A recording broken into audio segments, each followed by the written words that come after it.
Hello students, आज से हम मैट्रिक्स एंड डिटर्मिनेंट्स स्टार्ट करने जा रहे हैं। मैट्रिक्स और डिटर्मिनेंट्स जानने से पहले थोड़ा सा इसका बैकग्राउंड बताना चाहूँगा कि इसकी ज़रूरत क्यों पड़ी मैथमेटिक्स में। जैसे सपोज कीजिए एक एग्जांपल लेता हूँ। F1 नाम की फैमिली मान लीजिए है, जिसमें आपके मैन जो हैं 3 हैं, वोमेन जो हैं 4 हैं और चाइल्ड जो है 2 है। ठीक है, मान लीजिए दूसरी फैमिली F2 है, जिसमें 2 ये हैं, 2 मेल हैं, 2 वोमेन हैं और 1 चाइल्ड है। ठीक है, अब गवर्नमेंट मान लीजिए एक रेगुलेशन लाता है कि मेल को, जो मेल हैं, मेल की बात करूं, जो मेन हैं और जो वोमेन हैं और जो चाइल्ड है, तीनों के लिए कितनी कितनी फूड्स की रिक्वायरमेंट है। तो फूड्स मान लीजिए कि कार्बोहाइड्रेट की बात कर रहा हूँ, कार्बोहाइड्रेट कितना चाहिए, प्रोटीन कितना चाहिए, तो इस तरह का मान लीजिए कार्बोहाइड्रेट और प्रोटीन की ज़रूरत रिक्वायरमेंट कितनी है। तो इसमें मान लीजिए इन्होंने बताया कि गवर्नमेंट ने बताया कि मेल को 100 ग्राम्स कार्बोहाइड्रेट चाहिए और 20 ग्राम्स प्रोटीन चाहिए। वोमेन को मान लीजिए 50 ग्राम चाहिए और 10 ग्राम चाहिए, और इनको 20 और ये 5। ठीक है, चाइल्ड को। तो इस तरह का रेगुलेशन, अगर मान लीजिए ये मेन है, ये वोमेन है, ये चाइल्ड है, ये 2 तरह की फैमिलीज हैं और इनके जो फूड का रिक्वायरमेंट है वो अलग अलग है। मैन के लिए अलग है, वोमेन के लिए अलग है, चाइल्ड के लिए अलग है।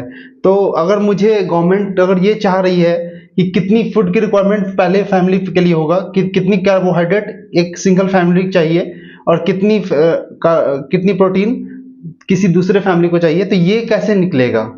तो इसके लिए हम मैट्रिक्स का हेल्प लेते हैं। मैट्रिक्स के हेल्प से कैसे सॉल्व करेंगे इसको, जैसे मान लीजिए कि F1 है एक फैमिली, एक F2 है फैमिली, तो इसको मैं मैट्रिक्स फॉर्म में लिख सकता हूँ। कैसे लिख सकता हूँ, जैसे मेल है, मेन है तो 3 है, ये फैमिली 1 में, फैमिली 2 में मेल कितने हैं, वोमेन कितने हैं 4 हैं, इसमें 2 है, चाइल्ड कितने हैं, फैमिली 1 में 2 है, इसमें 1 है। तो ये मैं वही सेम बात जो यहाँ लिखी हुई है, इसको मैंने मैट्रिक्स के फॉर्म में लिख दिया। सिमिलरली अगर मैं इसकी बात करूं कि इसको मैं कैसे लिख सकता हूं, इसको सेम उसी तरह से मैं लिख सकता हूं कि अगर आपको मेल है WC, तो C का रिक्वायरमेंट जो है 100 है, प्रोटीन का रिक्वायरमेंट आपका 20 है, इसकी 50 है, इसकी 10 है, 20 है, ये 5 है। ठीक है, ये मैट्रिक्स के फॉर्म में आ गया। अब आपको जो कुछ भी चाहिए, ये आपका फैमिली था, इसको F से नोटेशन दे रहे हैं, ये आपका रिक्वायरमेंट ऑफ फूड था, ये कितना चाहिए उसको मैं नोटेशन दे रहा हूँ। तो अब आपको इसका कॉम्बिनेशन चाहिए, तो कॉम्बिनेशन चाहिए तो आपको क्या करना होगा, F इंटू R करना होगा। मतलब क्या, ये 3 4 2 2 2 1, ये मैट्रिक्स और ये मैट्रिक्स मल्टीप्लिकेशन फॉर्म में आ जाएंगे।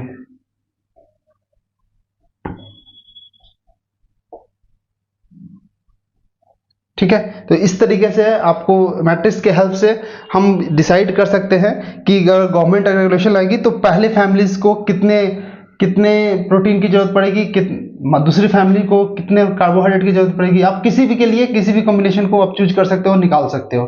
तो ये मैट्रिक्स के फॉर्म में एक छोटा सा एग्जाम्पल है कि आप कैसे समझ सकते हो कि इसकी जरूरत क्या है। अगर डिटर्मिनेंट की बात करूं तो डिटर्मिनेंट के हेल्प से हम लोग क्या कर सकते हैं, डिटर्मिनेंट के हेल्प से मान लीजिए कि आपको 3 कोऑर्डिनेट दे रखा है, मान लीजिए ट्रायंगल है और इसका कोऑर्डिनेट दे रखा है कि ये x1 y1 है, ये x2 y2 है और x3 y3 है। तो आपसे पूछेगा कि ट्रायंगल का एरिया बताइए, तो हम डिटर्मिनेंट के हेल्प से, अभी मैं बताऊंगा डिटर्मिनेंट क्या है, इसका सिंबॉलिकली डेल्टा से रिप्रेजेंटेशन होता है। तो आप ये निकाल सकते हो कि x1 y1, x2 y2 and x3 y3। तो ये फॉर्मूला है जिसके थ्रू आप डिटर्मिनेंट के हेल्प से आप एरिया फाइंड आउट कर सकते हो। सिमिलरली डिटर्मिनेंट का और क्या जरूरत है कि मान लीजिए कोई लीनियर इक्वेशन है,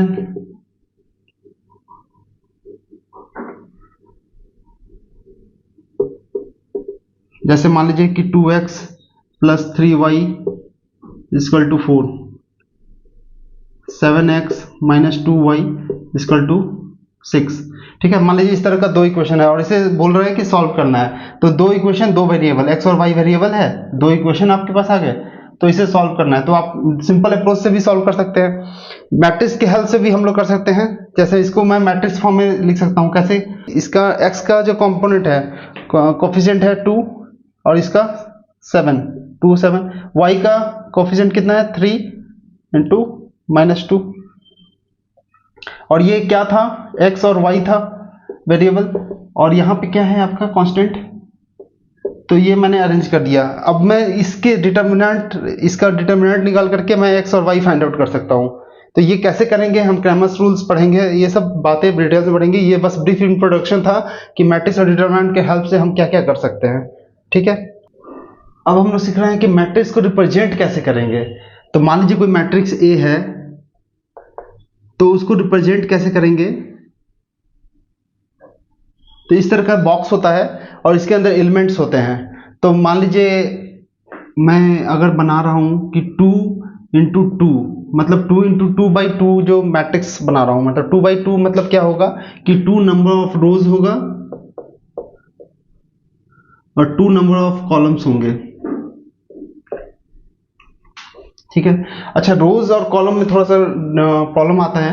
तो आपको ये समझना होगा कि अगर इस डायरेक्शन में जा रहे हैं तो ये आपके रोज होंगे, अगर इस डायरेक्शन में आप जा रहे हैं तो ये आपके कॉलम्स होंगे। ठीक है, तो ध्यान रखिएगा रोज और कॉलम में फर्क क्या है। तो मान लीजिए मैंने 2/2 का बनाना है, मतलब क्या कि 2 रोज होगा और 2 कॉलम्स होगा। तो 2 रोज मतलब आपके यहाँ पे दो रो आएंगे, तो इस डायरेक्शन में हॉरिजॉन्टल डायरेक्शन में रोज हैं, तो रोज डायरेक्शन में 2 रोज आएंगे और ये 2 कॉलम आएंगे। तो मान लीजिए कॉलम वर्टिकल में होगा तो वर्टिकल में 2 कॉलम आएंगे। तो आपको इसके हिसाब से 2 रो और 2 कॉलम, तो 2/2 का ये मैट्रिक्स हो गया। अब यहाँ पर रिप्रेजेंट कैसे करते हैं, तो मान लीजिए ये पहला रो है। अगर मैं एलिमेंट्स की बात करूं तो एलिमेंट्स को ऐसे रिप्रेजेंट किया जाता है i और j। तो ये एलिमेंट हो गया, इसका i मतलब ये रो कौन सा होगा, रो वाला पोजीशन बताना है, और ये आपका j जो है वो कॉलम बताना है कि किस कॉलम पे है। तो ये मान लीजिए कि अगर मैं इसकी बात करूं तो यहाँ पे आपको पता है ये R1 है, ये आपका R2 है, ये आपका C1 है, ये आपका C2 है। तो ये R1 कॉलम, R1 रो हो गया, R2 रो हो गया, ये C1 कॉलम हो गया, ये C2 कॉलम हो गया। ठीक है, तो अगर मुझे पहला वाला लिखना है तो कैसे लिखूं,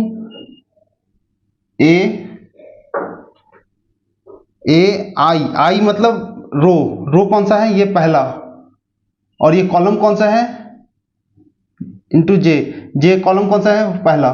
ठीक है, पहला कॉलम। फिर सिमिलरली इसको कैसे लिखते हैं, ए पहला रो और दूसरा कॉलम। यहाँ पे देखिए ये एलिमेंट अगर ए है तो ये दूसरा रो, और पहले रो लिखते हैं फिर बाद में कॉलम लिखते हैं। और कॉलम कौन सा था, ये वर्टिकल वाला, ये पहला है।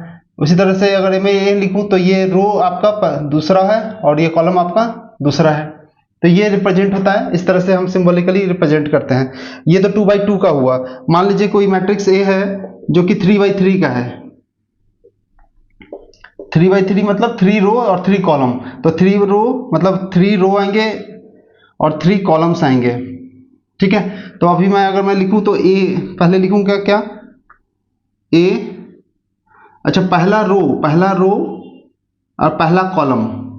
ठीक है, दूसरे में जब जाएंगे तो ये सेम हॉरिजॉन्टल लाइन पे लिख रहे हैं तो रो तो सेम रहेगा पहला, तो कॉलम बदल जाएगा दूसरा वाला। फिर इसी तरह से सेम रो में जा रहे हैं तो पहला ही रो होगा, कॉलम बदल जाएगा तीसरा। उसी तरीके से अगर मैं सेकंड में बात करूं तो आप सेकंड, पहला रो तो कंप्लीट हो गया, आप दूसरे रो में लिख रहे हैं तो दूसरा रो आएगा, तो दूसरा रो पहला ही कॉलम में लिख रहे हैं तो इसलिए पहला आ गया। इसमें क्या लिखेंगे कि दूसरा ही रो है और दूसरा ही कॉलम है। अगर ये दूसरा ही रो है तो ये तीसरा कॉलम है। उसी तरह से ये तीसरा रो का पहला कॉलम है, ये तीसरा ही रो का दूसरा कॉलम है, ये तीसरा ही रो का तीसरा कॉलम है। इस तरीके से हम मैट्रिक्स को रिप्रेजेंट करते हैं। अब हम टाइप्स ऑफ मैट्रिक्स देखेंगे। उसमें पहला है रो मैट्रिक्स। रो मैट्रिक्स क्या होगा कि अगर एलिमेंट्स जो भी होंगे मैट्रिक्स में वो सिर्फ रो वाइज होंगे, मान लीजिए 2 2 1, तो ये आपका क्या है, सिर्फ सिंगल रोज में है। तो अगर सिंगल रोज में होगा तो इसको रो मैट्रिक्स बोलेंगे। उस तरह से कॉलम मैट्रिक्स, मान लीजिए कि सिर्फ और सिर्फ कॉलम हो, कॉलम मतलब क्या, सिंगल कॉलम, मतलब इसी को अगर मैं लिखूं तो 4 2 1, तो ये आपका सिंगल कॉलम है तो इसको कॉलम मैट्रिक्स बोलेंगे। स्क्वायर मैट्रिक्स किसको बोलते हैं? स्क्वायर मैट्रिक्स तो वो होगा जहां पर कि जैसे मान लीजिए कोई मैट्रिक्स है 2 1 2 2 2 4, ठीक है, तो ये आपका 2/2 हुआ। तो यहां पर देखिए कि यहां पर जो नंबर ऑफ रोज है, इसको m से नोटेशन देंगे, कॉलम को n से नोटेशन देंगे। तो जब आपका m और n बराबर हो जाएगा, तो रो नंबर ऑफ रोज और नंबर ऑफ कॉलम्स जब बराबर हो जाएंगे तो इसको बोलेंगे स्क्वायर मैट्रिक्स। इसकी जरूरत क्या पड़ती है? स्क्वायर मैट्रिक्स की जरूरत तब पड़ेगी जब हम डिटरमिनेंट्स निकालेंगे। डिटरमिनेंट्स उसी का निकल सकता है जो स्क्वायर मैट्रिक्स होगा। मतलब क्या कि नंबर ऑफ रोज बराबर होंगे नंबर ऑफ कॉलम से, ठीक है। डायगोनल मैट्रिक्स, डायगोनल मैट्रिक्स वो मैट्रिक्स होता है जहां पर कि सिर्फ आपका डायगोनल वाला जो एलिमेंट है वही सिर्फ ऑक्युपाई करेगा। मतलब मान लीजिए 1 2 3 बोलूं, और ये बाकी जितने भी हैं नॉन डायगोनल वाले जगह पे सब सारे जीरो हो जाएंगे। मतलब क्या कि सिर्फ डायगोनल पे ही आपको एलिमेंट्स दिखेगा जो कि नॉन जीरो होगा। यहां पे आपके नॉन जीरो हो गए, ठीक है। बट डिफरेंट भी हो सकता है, कुछ भी हो सकता है, यहाँ पर वैल्यूज कुछ भी हो सकती है। अच्छा, यहाँ पे भी जीरो हो सकते हैं, बट कोई एक वैल्यूज जो होगा जो नॉन जीरो होना चाहिए, ठीक है। नेक्स्ट है आपका स्केलर मैट्रिक्स। स्केलर मैट्रिक्स में क्या होता है, ये सेम होता है, बस अंतर क्या होगा कि जो यहाँ पे एलिमेंट होंगे, तो यहाँ पे मान लीजिए 1 हो रहा है, यहाँ पे मान लीजिए 4 हो रहा है, तो डायगोनल पे सारे जगह पे 4 4 ही होंगे, बाकी जगह पे रिमेनिंग जगह पे जैसे कि डायगोनल मैट्रिक्स में हुआ था वैसा ही रहेगा। मतलब क्या कि यहाँ पर जो डायगोनल मैट्रिक्स है वो सेम होते हैं, diagonal elements are same.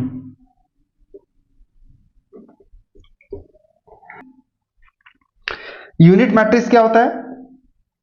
Unit या आइडेंटिटी मैट्रिक्स मतलब क्या होगा कि ये जो आपका डायगोनल एलिमेंट है वहां पे अगर सिर्फ यूनिटी आ जाए, मतलब यूनिट वैल्यू आ जाए, 1 वैल्यू आ जाए, तो उसको बोलेंगे,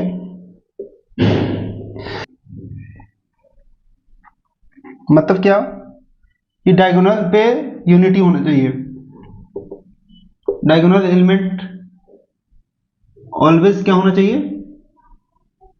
यूनिटी होनी चाहिए। यूनिटी मतलब 1, ठीक है। उसी तरह से नल मैट्रिक्स, नल मैट्रिक्स मतलब क्या, ये तो सिंपल नाम से ही क्लियर है कि नल होगा तो मतलब सारे एलिमेंट्स आपके जीरो होंगे, तो ये नल मैट्रिक्स हो गया। अपर ट्रायंगुलर क्या होगा? अपर ट्रायंगुलर को देख लीजिए।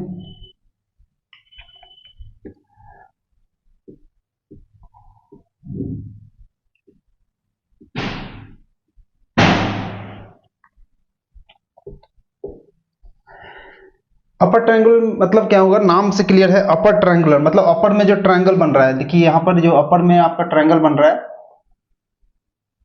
वहीं पे सिर्फ नॉन जीरो एलिमेंट होंगे, बाकी जो अपर के अलावा जो भी होंगे नीचे की साइड में वो सारे जीरो एलिमेंट होंगे, ठीक है। ये अपर ट्रायंगल हो गया। इसी तरीके से लोअर ट्रायंगल हो जाएगा। लोअर ट्रायंगल में क्या होगा कि नीचे एलिमेंट्स होंगे और आपका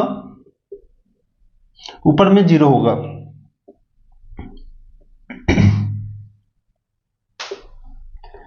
तो यहाँ पे देखिए जो फॉर्मेशन हो रहा है ट्रायंगल का वो नीचे की तरफ हो रहा है, तो इसको बोलेंगे लोअर ट्रायंगुलर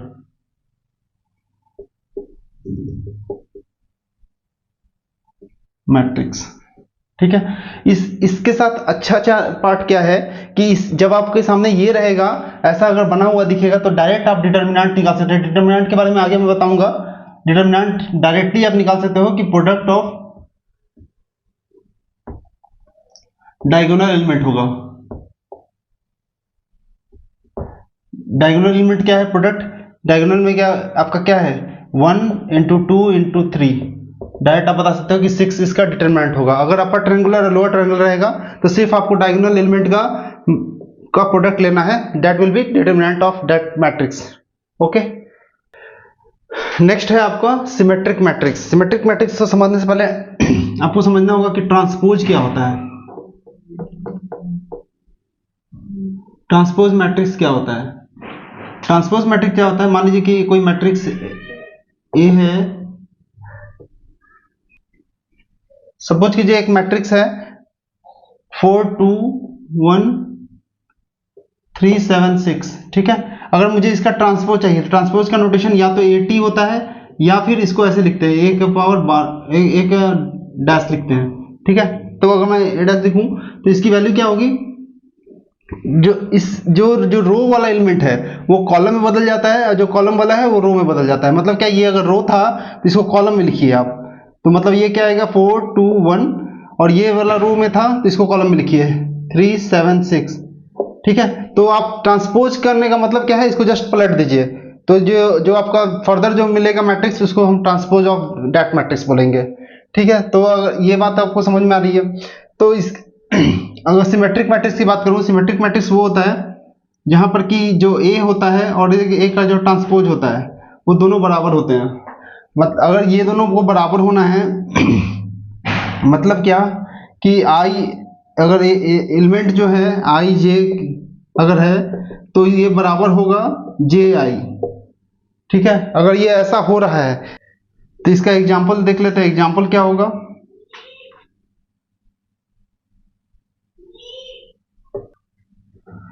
ये मान लीजिए डायगोनल एलिमेंट है और यहां पर मैं रैंडमली फिट कर रहा हूं,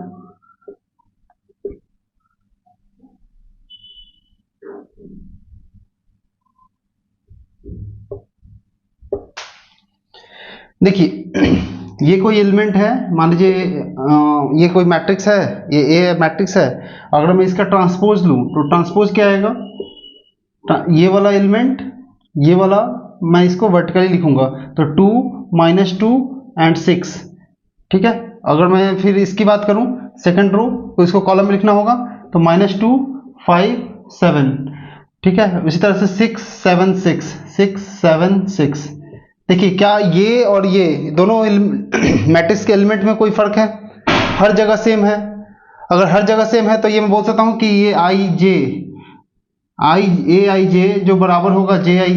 मतलब क्या है कि अगर जैसा रो और कॉलम में जो एलिमेंट था अगर मैं उस एलिमेंट को बदल भी दूं अगर मैं रो और कॉलम को बदल भी दूं तो भी वो एलिमेंट की वैल्यू सेम रह जाएगी, ठीक है।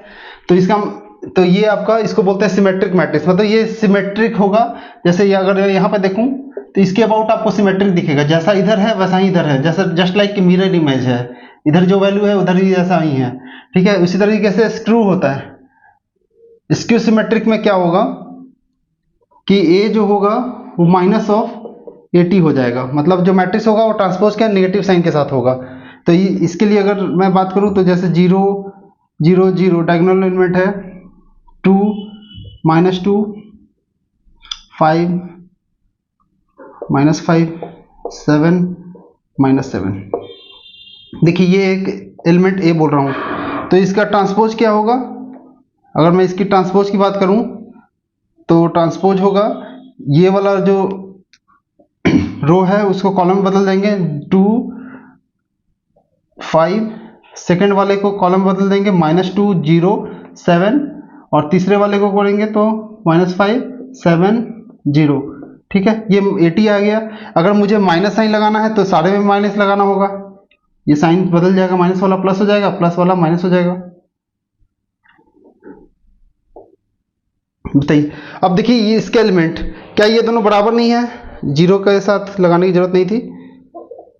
तो आप देखो क्या ये अब जो एलिमेंट आ रहा है वो सेम नहीं है, दोनों अभी देखिए दोनों मैट्रिक्स का एलिमेंट जो है सेम हो गया। मतलब क्या कि ए बराबर होगा किसके, -80 के। यही मैंने बताया कि स्क्यू सिमेट्रिक में ए बराबर होता है minus of transpose of that matrix, ठीक है। ऑर्थोगोनल मैट्रिक्स क्या होता है, ऑर्थोगोनल मैट्रिक्स में होगा क्या कि ए और ए ट्रांसपोज का अगर मैं प्रोडक्ट लूं तो that will B A identity matrix. Identity matrix बताया था, यूनिटी मैट्रिक्स।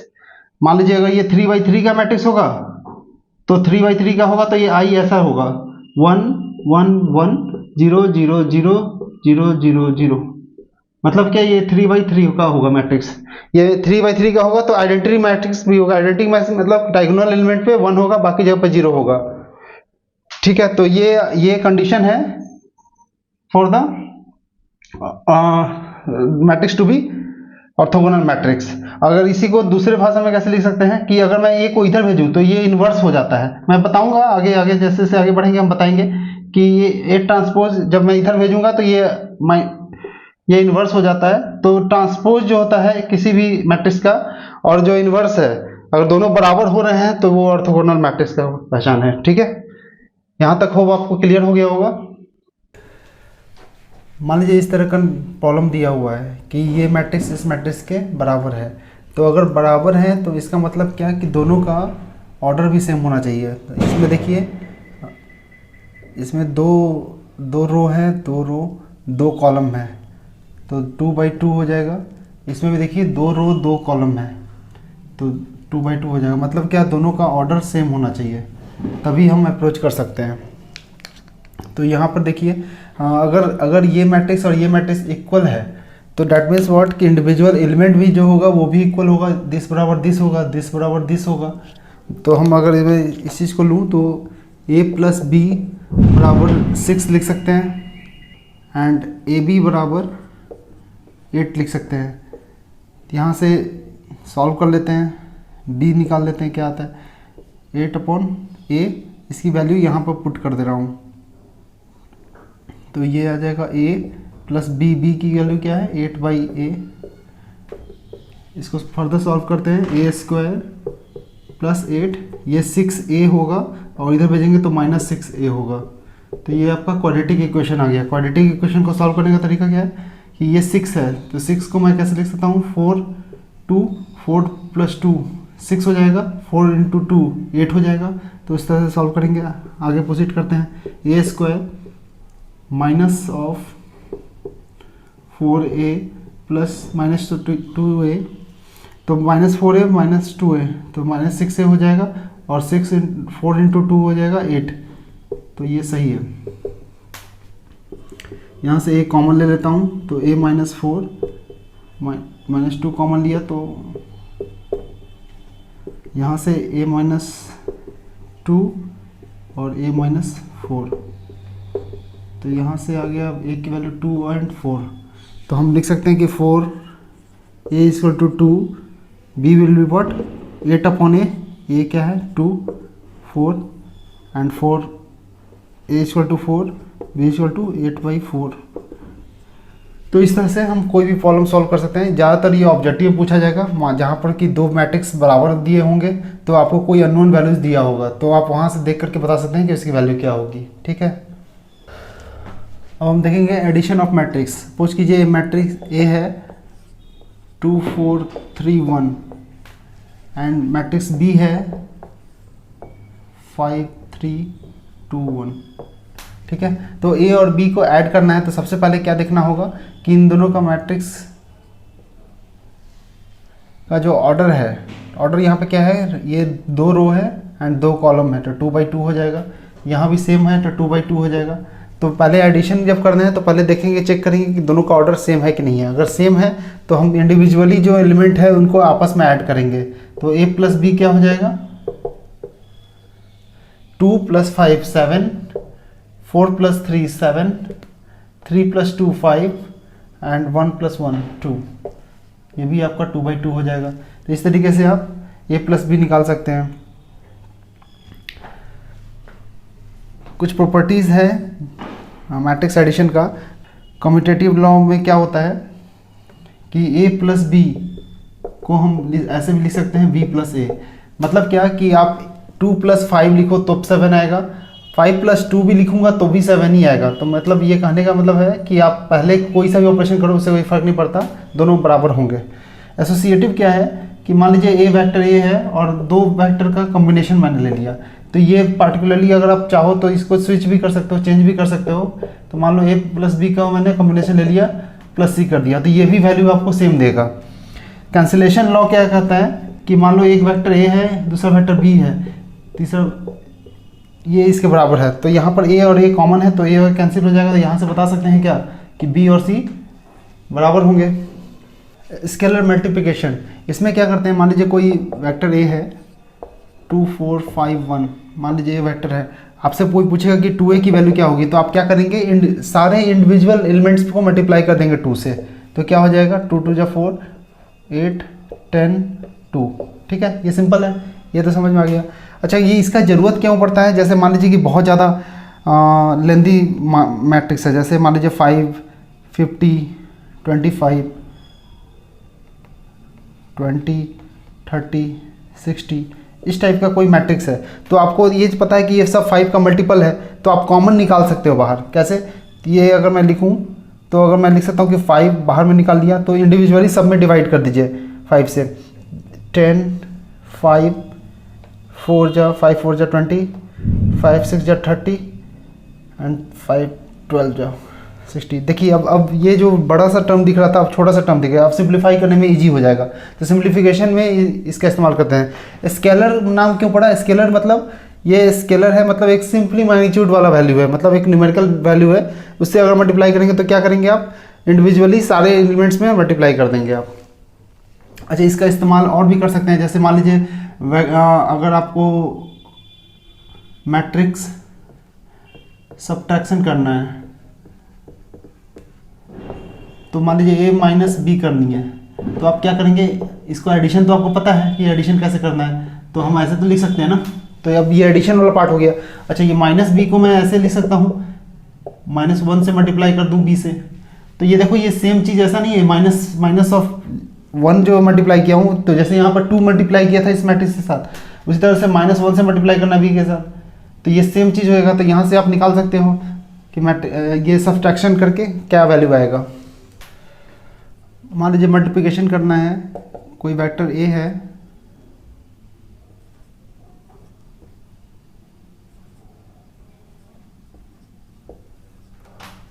कोई वेक्टर b है, इसका क्या होगा? अगर मैं ऑर्डर की बात करूं तो ये रो 2 रो है और 3 कॉलम है।